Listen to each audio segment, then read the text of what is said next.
Yo, what's good? This is G Knox. Coming to you with another YouTube video. Just wanted to touch on a few things, something I had on my mind, something I wanted to share with y'all and just get y'all opinion on it. Um, I was on Instagram about Thursday, and somebody sent me a post, and it was about Jerrod Carmichael, who's a comedian, and it said Jerrod Carmichael comes out as gay in his new stand-up. I'm not sure how many of y'all are familiar with Jerrod Carmichael. I am, because I used to watch his show. It used to come on NBC, and it was on Netflix. I'm not sure if it still is, but if it is, check it out.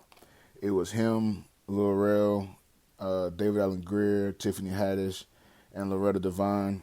It was just a typical show about, a black family, his girlfriend, his brother's crazy girlfriend, which was Tiffany Haddish.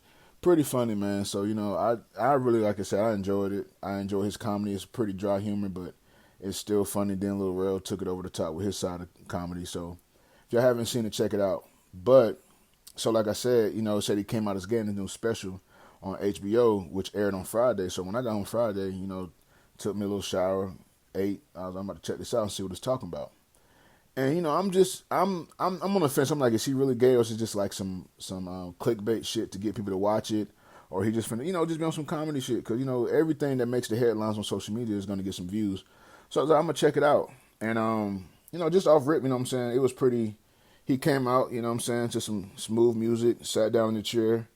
And I like when comedians sit down in chairs because, like they really finna just get their shit off. Like they about to sit there and enjoy, the people in the room. They got time to just think. And, they ain't walking around pacing a hot ass, sweaty ass leather suit.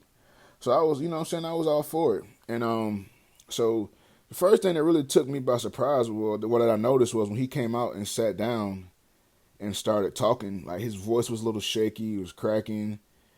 And there was a lot of pauses and everything he was saying. I'm like, okay, like, is he going to tell some jokes? Because he was just getting into some, it's like he's about to be on some real dark shit. And then, he started telling stories like he always does about his family, which I think we all can relate to, especially if you're in a black family. But, the shit that you see growing up, and we don't talk about it much, but that shit affects us as adults. Some of it's traumatized, and some of it is shit you need therapy for. It's just a lot of stuff that comes into play. And, one of the things he spoke about that I can tell really messed him up was he was saying how his father used to like cheat a lot to the point that as a child his friends knew, he knew. His dad had like 4 or 5 children on the side outside of his mom's, which was his wife. And he found out about it, which I could imagine to be very embarrassing, especially if your friends know about it and shit like that. And he said how it affected him. And to be a child having to know this has to be heartbreaking because, like, if your parents are married, you look at your parents like the goal, success. Like, this is what my life is supposed to be. I'm supposed to be a man working, and my wife is supposed to be at home, being a wife and working too, and their team, and they raise their children, which is me. So when you see something like that, and it's your father, and it's like the man you idolize, because most boys look up to their dad like a hero. I know I did. My son looks at me like one. And then you do some shit like this, which is just heartbreaking on a child. But as a child, you really can't say much because, you don't know what to say. You don't know how your dad's going to react, how your mom's going to react. And he said he carried that guilt around. And eventually, I think he said that at one point it did come out. Him and he heard, I guess his mom found out or his dad, some shit happened. But he said that his mom's reaction was like she just went to sleep, and he was like, he didn't know what was going on. And the next morning she woke up and cooked him breakfast like nothing happened. And it kind of fucked him up because he's like, my mom is like one of the strongest women I know, and she just act like nothing ever happened. And I think back in the day, that was something that was probably common. Like, the woman, like, a lot of people say, oh, my grandparents were married for 60 years, but like, nigga, please, let's be honest. Your grandfather probably had another family. Grandma really couldn't leave because she couldn't get a job. Like shit, times were different. So people had to put up with a lot more shit, especially women. Not they don't put up with a lot of shit now, but like, black women got it hard. Now I could imagine how hard they had it then. And so when his mom didn't say anything and just cook breakfast, it kind of fucked him up. And he was just like how are you not gonna say nothing or just retaliate us, like at least show some emotion. But he said she just went to act like it never happened. And he was just talking about how black families have so many secrets and so many lies that they that they hold on to, and it really affected him, which I could imagine it would. So after that, fast forward, like I said, he's just talking, and he takes a deep sigh, puts his head down, and he was like, I know all about secrets because for the longest I've had one that I've been holding to myself. So I'm like, oh shit, I sit up out the bed like, this it right here? He finna say this? And he was like, I'm gay. And just like that, that's how the whole room sounded. Dead silence. And then within a couple of seconds, you just heard people started applauding, like clapping and cheering for him. And he put his head down and started crying. And when he started crying, that's when I was like, damn. Like, it kind of fucked me up because at that point, before then, I've never really tried to sympathize. I'm not going to say sympathize. I never tried to put myself in a gay person's shoes because I just never really had to. Even though I have a gay uncle, a gay cousin, and a gay auntie. And my gay auntie and my gay uncle are probably like two of my favorite people in this world. Like, that's no cap jack, for real. Like, my auntie V, my uncle Sean, like, I can call them about anything, talk to them about anything. I know they're not going to judge me. They're not going to look at me no kind of way. They're just going to be like, well, what we going to do about this and how we going to go about it. And I love them to death about that. And so I grew up around gay people, and I've never been one person like, oh, you gay, I don't be like, that shit don't bother me. Love who you love, and you know what I'm saying? Enjoy who you enjoy, because you only get one life to live. If this person makes you happy, then why would you spend your time not being happy because you can't be happy with who you want to be with? So, he said that. I was like, damn, that shit kind of fucked with me, because I'm like, he really looks like relieved to get this shit off, let it go.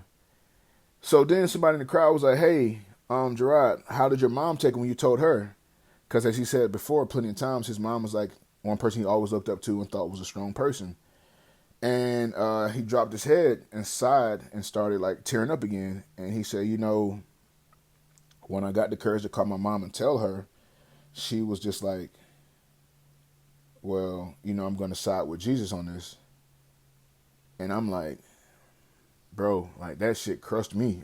And I'm not gay. I'm straight. But it's like, one thing I don't understand about black people is like sometimes we just put shit off on Jesus and God. Like, that's not always the answers to everything. Like, my child can't come to me with something serious and they need my help and my guidance. And I'd be like, well, nah, Jesus is going to take care of it. Like, no. You know what I'm saying? Like, that shit broke his heart. And he said it. I've always felt like my mom's protector.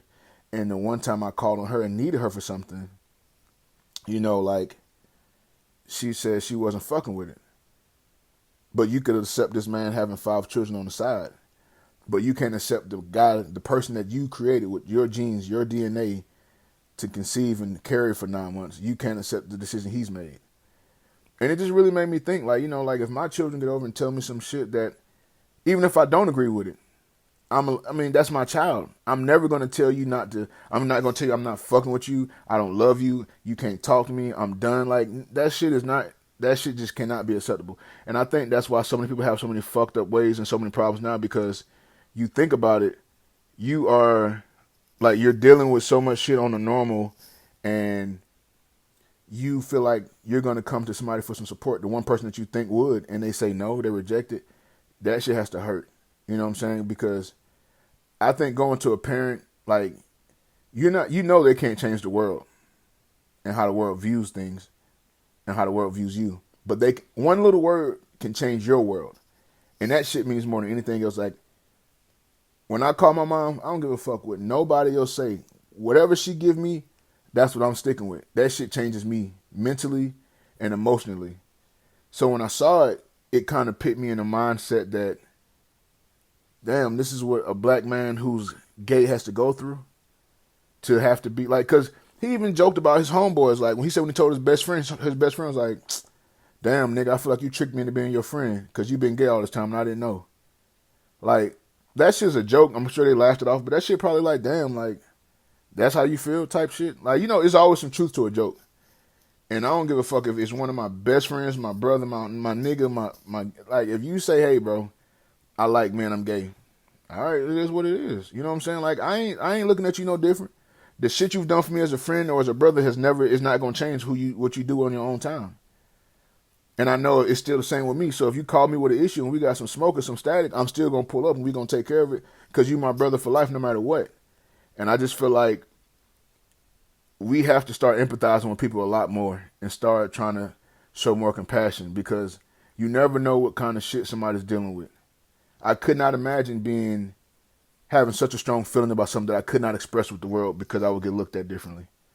I don't know how that feels. So, I mean, I just want y'all to check it out, man. It's a good special. It's a good stand-up. But if you're going in there thinking you're finna just get a whole bunch of laughs on some Kevin Hart shit, you're not. It's just going to touch on some real shit and situations that black people deal with. But I hope y'all enjoyed this little video. Go check out that new Jerrod Carmichael special on HBO Max. If you ain't got it, get your broke ass a couple coins and watch it. It ain't nothing but like $7 a month. And just keep an eye on your people, man, because you never know what somebody's dealing with internally. I hit my people all the time, like, you good? You know, what's been up? How you feeling mentally? Because it's a lot of shit we're dealing with in 2022, man. For the last couple of years since this pandemic started, you don't know what somebody's going through. So, man, just check on your people, man. And I appreciate y'all giving me a lending ear. Check me out on Instagram at GKnox, GEE_KNOX. On Twitter at Big G Knox, BIGGEEKNOX. And check out the podcast. We're going to get more of that on the podcast.